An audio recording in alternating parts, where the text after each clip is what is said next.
Separately, I wanted to go back to a comment the president made in the Fox News Sunday interview that ran yesterday. He said his worst mistake was probably failing to plan for the day after what I think was the right thing to do in intervening in Libya. And I just wondered if you could kind of expand on that. It was only sort of one sentence, but it seems sort of meaningful.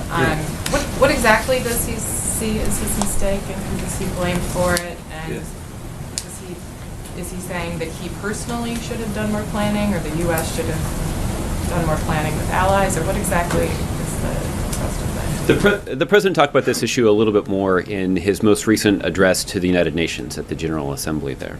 In that speech, the president noted that our coalition, I'm quoting now, could have and should have done more to fill a vacuum left behind. Obviously, the situation in Libya was quite unique. You had the Gaddafi regime massing forces prepared to carry out an act of violence against a substantial and defenseless population. And the international community, led by the United States, responded to prevent a good portion of that violence. And that obviously was a good thing. Lives were saved. Many lives were saved. But what is also true, and what is unique to Libya, is that they had a totalitarian dictator in power for 42 years. And the civil society and governing structures of that country atrophied.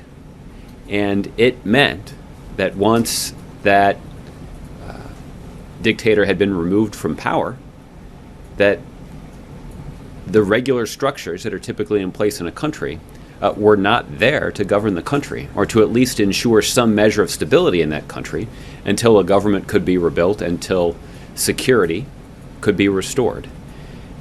So the unique confluence of events, the need for emergent action on the part of the international community, and governing structures that just didn't exist, led to a scenario where the right decision was made at the beginning to prevent significant loss of life, at least in that specific instance.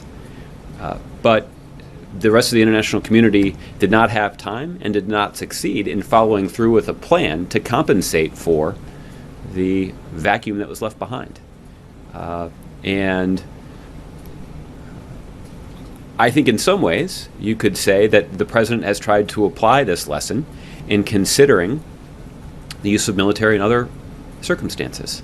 That asking the question about what situation will prevail and what sort of commitments from the international community will be required after that military intervention has been ordered by the commander-in-chief.